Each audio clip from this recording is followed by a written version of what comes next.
शांति। आज 2 जनवरी 2023 की बाबा की साकार मुरली है।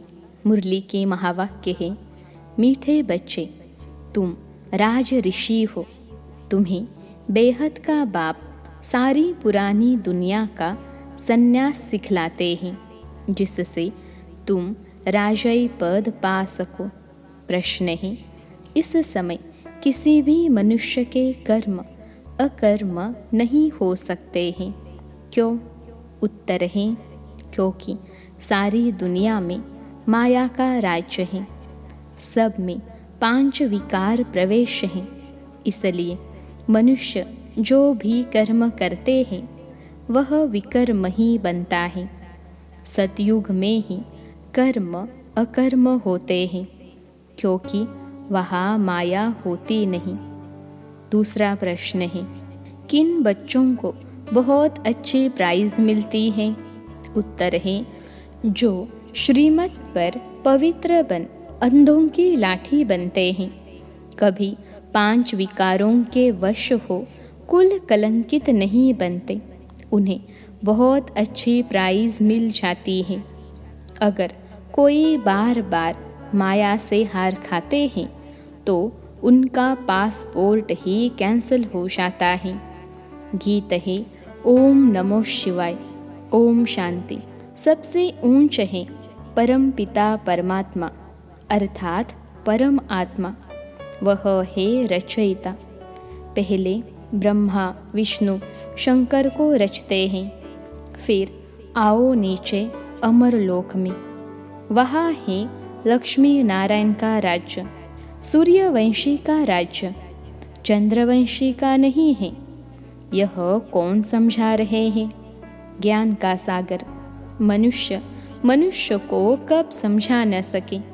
बाप सबसे ऊंच है, जिसको भारतवासी मात पिता कहते हैं, तो ज़रूर प्रैक्टिकल में मात पिता चाहिए। गाते हैं तो ज़रूर कोई समय हुए होंगे, तो पहले पहले ऊंचते ऊंच है वह निराकार परमपिता परमात्मा। बाकी तो हर एक में आत्मा है। आत्मा जब शरीर में है तो दुखी व सुखी बनती है। यह बड़ी समझने की बातें हैं। यह कोई दंत कथाएं नहीं है। बाकी जो भी गुरु गुसाई आदि सुनाते हैं वह सब दंत कथाएं हैं। अब भारत नरक है। सतयुग में इनको स्वर्ग कहा जाता है। लक्ष्मी नारायण राज्य करते थे, वहाँ सब सौभाग्यशाली रहते थे, कोई दुर्भाग्यशाली थे ही नहीं, कोई भी दुख रोग था ही नहीं।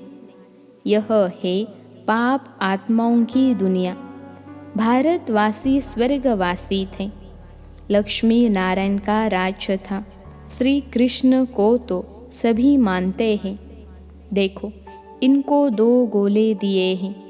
श्री कृष्ण की आत्मा कहती है, अब मैं नरक को लात मार रहा हूँ, स्वर्ग हाथ में ले आया हूँ।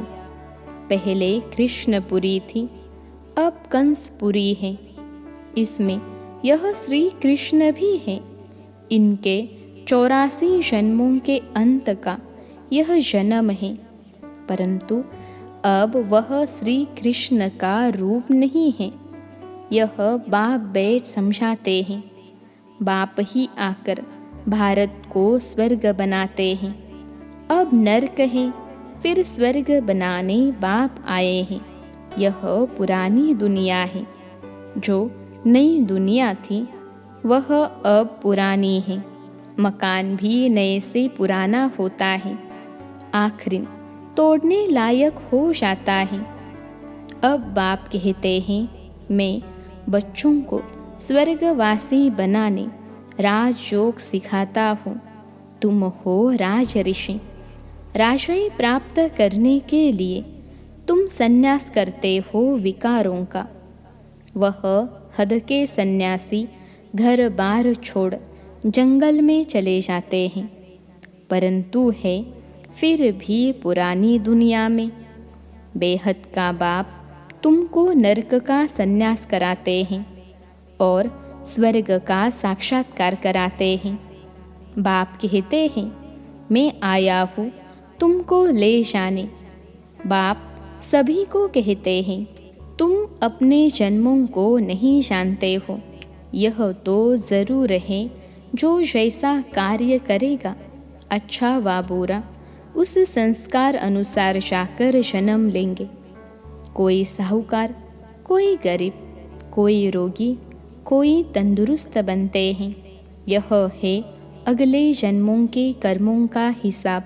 कोई तंदुरुस्त है, ज़रूर आगे जन्म में हॉस्पिटल आदि बनाए होंगे। दान पुण्य जास्ती करते हैं तो साहूकार बनते हैं। नरक में मनुष्य जो भी कर्म करते हैं वह ज़रूर विकर्म ही बनेंगे, क्योंकि सब में 5 विकार हैं। अब सन्यासी पवित्र बनते हैं, पाप करना छोड़ देते हैं, जंगल में जाकर रहते हैं।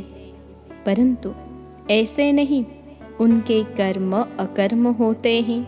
बाप समझाते हैं, इस समय है ही माया का राज्य, इसलिए मनुष्य जो भी कर्म करेंगे वह पाप ही होंगे। सतयुग त्रेता में माया होती नहीं, इसलिए कभी विकर्म नहीं बनते, न दुख होगा। इस समय एक तो है रावण की जंजीरें, फिर भक्ति मार्ग की जंजीरें। जन्म जन्मांतर धक्के खाते आए हैं। बाप कहते हैं, हमने आगे भी कहा था कि इन जप तप आदि से मैं नहीं मिलता हूँ। मैं आता ही तब हूँ जब भक्ति का अंत होता है। भक्ति शुरू होती है द्वापर से। मनुष्य दुखी होते हैं तब याद करते हैं। सतयुग त्रेता में ही सौभाग्यशाली और यहाँ है दुर्भाग्यशाली। रोते पीटते रहते हैं, अकाले मृत्यु होता रहता है। बाप कहते हैं, मैं आऊँगा तब जब नरक को स्वर्ग बनना है। भारत प्राचीन देश है, जो पहले थे उनको ही अंत तक रहना है। 84 का चक्र गाया जाता है। गवर्नमेंट जो त्रिमूर्ति बनाती है उनमें होना चाहिए ब्रह्मा विष्णु शंकर, परंतु जानवर लगा देते हैं। बाप रचयिता का चित्र है नहीं और नीचे चक्र भी लगाया है। वह समझते हैं चरखा है, परंतु है ड्रामा सृष्टि का चक्र। अब चक्र का नाम रखा है अशोक चक्र। अब तुम इस चक्र को जानने से ही अशोक बन जाते हो। बात तो ठीक है, सिर्फ उलट पुलट कर दिया है। तुम इस 84 जन्मों के चक्र को याद करने से ही चक्रवर्ती राजा बनते हो। 21 जन्मों के लिए इस दादा ने भी 84 जन्म पूरे किए हैं। यह श्री कृष्ण का अंतिम जन्म है। इनको बाप बैठ समझाते हैं, वास्तव में तुम सबका अंतिम जन्म है। जो भारतवासी देवी देवता धर्म के थे उन्होंने ही पूरे 84 जन्म भोगे हैं। अभी तो सबका चक्र पूरा होता है। अब यह तुम्हारा तन ही छी छी हो गया है। यह दुनिया ही छी छी है, इसलिए तुमको इस दुनिया से संन्यास कराते हैं। इस कब्रिस्तान से दिल नहीं लगानी है। अब बाप और वर्षे से दिल लगाओ। तुम आत्मा अविनाशी हो, यह शरीर विनाशी है। अब मुझे याद करो तो अंतमति सो गति हो जाएगी। गायन भी है, अंतकाल जो स्त्री सिमरे। अब बाप कहते हैं, अंतकाल जो शिव बाबा सिमरे वह नारायण पद प्राप्त कर सकता है। नारायण पद मिलता ही है सतयुग में, बाप के सिवाय यह पद कोई दिला न सके। यह पाठशाला है ही मनुष्य से देवता बनने की। पढ़ाने वाला है बाप, जिसकी महिमा सुने। ओम नमो शिवाय। तुम जानते हो, हम उनके बच्चे बन गए हैं, अब वर्षा ले रहे हैं। अब तुम मनुष्य मत पर नहीं चलते। मनुष्य मत पर चलने से तो सब नरकवासी बन गए हैं। शास्त्र भी मनुष्यों के ही गाए हुए हैं अथवा बनाए हुए हैं। सारा भारत इस समय धर्म भ्रष्ट, कर्म भ्रष्ट बन पड़ा है। देवताएं तो पवित्र थे। अब बाप कहते हैं, अगर सौभाग्यशाली बनने चाहते हो तो पवित्र बनो। प्रतिज्ञा करो, बाबा हम पवित्र बन आपसे पूरा वर्षा जरूर लेंगे। यह तो पुरानी पतित दुनिया खत्म होने वाली है। लड़ाई झगड़ा क्या क्या लगा पड़ा है, क्रोध कितना है, बॉम्ब्स कितने बड़े बड़े बनाए हैं, कितने क्रोधी लोभी हैं। वहाँ श्री कृष्ण कैसे गर्भ महल से निकलते हैं, सो तो बच्चों ने साक्षात्कार किया है। यहाँ है गर्भ जेल। बाहर निकलने से माया पाप कराने लग पड़ती है। वहाँ तो गर्भ महल से बच्चा निकलता है, रोशनी हो जाती है, बड़े आराम से रहते हैं। गर्भ से निकला और दासियाँ उठा लेती, बाजे बजने लग पड़ते। यहाँ वहाँ में कितना फर्क है। अब तुम बच्चों को 3 धाम समझाए हैं। शांति धाम से ही आत्माएं आती हैं। आत्मा तो स्टार के मिसल हैं, जो भ्रकुटी के बीच में रहती हैं। आत्मा में 84 जन्मों का अविनाशी रिकॉर्ड भरा हुआ है। न ड्रामा कभी विनाश होता, न एक्ट बदली हो सकती। यह भी वंडर है, कितनी छोटी आत्मा में 84 जन्मों का पार्ट बिल्कुल एक्यूरेट भरा हुआ है। यह कभी पुराना नहीं होता, नित्य नया है। हुबहू आत्मा फिर से अपना वही पाठ शुरू करती है। अब तुम बच्चे आत्मा सो परमात्मा नहीं कह सकते। हम सो का अर्थ बाप ही यथार्थ रीति समझाते हैं। वे तो उल्टा अर्थ बना देते हैं। या तो कहते हैं अहम ब्रह्मास्मि, हम परमात्मा हैं, माया को रचने वाली। अब वास्तव में माया को रचा नहीं जाता। माया है 5 विकार। वह बाप माया को नहीं रचते। बाप तो नई सृष्टि रचते हैं। मैं सृष्टि रचता हूँ, यह और कोई नहीं कह सकते। बेहद का बाप एक ही है। ओम का अर्थ भी बच्चों को समझाया गया है।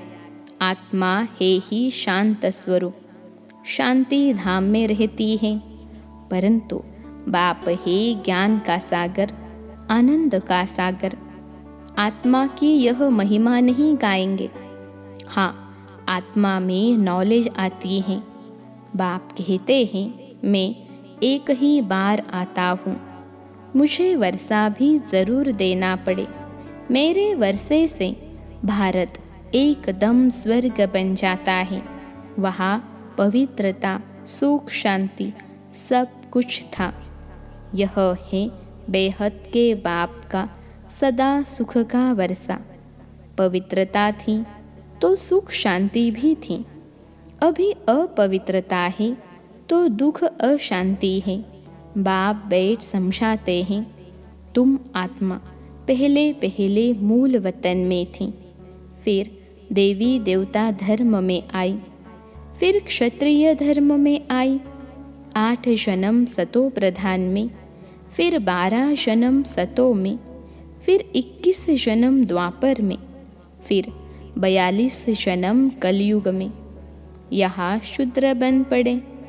अब फिर ब्राह्मण वर्ण में आना है, फिर देवता वर्ण में जाएंगे। अब तुम ईश्वरीय गोद में हो। बाप कितना अच्छी रीति समझाते हैं। 84 जन्मों को जानने से फिर उसमें सब कुछ आ जाता है। सारे चक्र का ज्ञान बुद्धि में है, यह भी तुम जानते हो। सतयुग में है एक धर्म, वर्ल्ड ऑलमाइटी अथॉरिटी राज्य। अब तुम लक्ष्मी नारायण पद पा रहे हो। सतयुग है पावन दुनिया, वहाँ बहुत थोड़े होते हैं। बाकी सब आत्माएं मुक्ति धाम में रहती हैं। सबका सद्गति दाता एक ही बाप है, उनको कोई जानता ही नहीं। और ही कह देते हैं कि परमात्मा सर्वव्यापी है। बाप कहते हैं तुमको किसने कहा? कहते हैं गीता में लिखा हुआ है। गीता किसने बनाई? भगवानुवाच मैं तो इस साधारण ब्रह्मा तन का आधार लेता हूँ। लड़ाई के मैदान में एक अर्जुन को कैसे बैठ ज्ञान सुनाएंगे? तुमको कोई लड़ाई व जुआ आदि थोड़े ही सिखाई जाती हैं। भगवान तो है ही मनुष्य से देवता बनाने वाला। वह कैसे कहेंगे कि जुआ खेलो, लड़ाई करो? फिर कहते द्रौपदी को 5 पति थे। यह कैसे हो सकता? कल्प पहले बाबा ने स्वर्ग बनाया था, अब फिर से बना रहे हैं। श्री कृष्ण के 84 जन्म पूरे हुए। यथा राजा रानी तथा प्रजा, सबके 84 जन्म पूरे हुए। अब तुम शूद्र से बदल ब्राह्मण बने हो। जो ब्राह्मण धर्म में आएंगे वही मम्मा बाबा कहेंगे। फिर भले कोई माने व न माने, समझते हैं हमारे लिए मंजिल ऊंची है। फिर भी कुछ न कुछ सुनते हैं तो स्वर्ग में जरूर आएंगे, परंतु कम पद पाएंगे। वहाँ यथा राजा रानी तथा प्रजा सब सुखी रहते हैं। नाम ही है हेविन, हेविनली गॉड फादर। हेविन स्थापन करते हैं। यह है हेल। सब सीताओं को रावण ने जेल में बांध रखा है। सभी शोक में बैठ भगवान को याद कर रहे हैं कि इस रावण से छुड़ाओ। सतयुग है अशोक वाटिका। जब तक सूर्यवंशी राजधानी तुम्हारी स्थापन नहीं हुई है, तब तक विनाश नहीं हो सकता। राजधानी स्थापन हो, बच्चों की कर्मातीत अवस्था हो, तब फाइनल लड़ाई होगी। तब तक रिहर्सल होती रहती है। इस लड़ाई के बाद स्वर्ग के गेट खुलने वाले हैं। तुम बच्चों को स्वर्ग में चलने लायक बनना है। बाबा पासपोर्ट निकालते हैं। जितना जितना पवित्र बनेंगे, अंधों की लाठी बनेंगे, तो प्राइज भी अच्छी मिलेगी। बाबा से प्रतिज्ञा करनी है, मीठे बाबा हम आपकी याद में ज़रूर रहेंगे। मुख्य बात है पवित्रता की। 5 विकारों का दान ज़रूर देना पड़े। कोई हार खाकर खड़े भी हो जाते हैं। अगर 2-4 बारी माया का घूसा खाकर फिर गिरा तो नापास हो जाएगा, पासपोर्ट कैंसल हो जाता है। बाप कहते हैं बच्चे कुल कलंकित मत बनो, तुम विकारों को छोड़ो। मैं तुमको स्वर्ग का मालिक अवश्य ही बनाऊंगा। अच्छा, मीठे मीठे सिखिलते बच्चों प्रति माता पिता बाप दादा का याद प्यार और गुड मॉर्निंग। रूहानी बाप की रूहानी बच्चों को नमस्ते। हम रूहानी बच्चों की सिखिलते रूहानी माता पिता बाप दादा को याद प्यार, गुड मॉर्निंग और नमस्ते बाबा नमस्ते। धारणा के लिए मुख्य सार। धारणा के लिए मुख्य सार पहली पॉइंट है, सौभाग्यशाली बनने के लिए बाप से पवित्रता की प्रतिज्ञा करनी है। इस छीछी पति दुनिया से दिल नहीं लगानी है। दूसरी पॉइंट है, माया का घूसा कभी नहीं खाना है। कुल कलंकित नहीं बनना है। लायक बन स्वर्ग का पासपोर्ट बाप से लेना है। आज का वरदान है, मन को बिजी रखने की कला द्वारा व्यर्थ से मुक्त रहने वाले सदा समर्थ स्वरूप भव। मन को बिजी रखने की कला द्वारा व्यर्थ से मुक्त रहने वाले सदा समर्थ स्वरूप भव। विश्लेषण है, जैसे आजकल की दुनिया में बड़ी पोजीशन वाले अपने कार्य की दिनचर्या को समय प्रमाण सेट करते हैं, ऐसे आप जो विश्व के नवनिर्माण के आधार मूर्त हो, बेहद ड्रामा के अंदर हीरो एक्टर हो, हीरे तुल्य जीवन वाले हो, आप भी अपने मन और बुद्धि को समर्थ स्थिति में स्थित करने का प्रोग्राम सेट करो। मन को बिजी रखने की कला संपूर्ण रीति से यूज करो तो व्यर्थ से मुक्त हो जाएंगे, कभी भी अपसेट नहीं होंगे।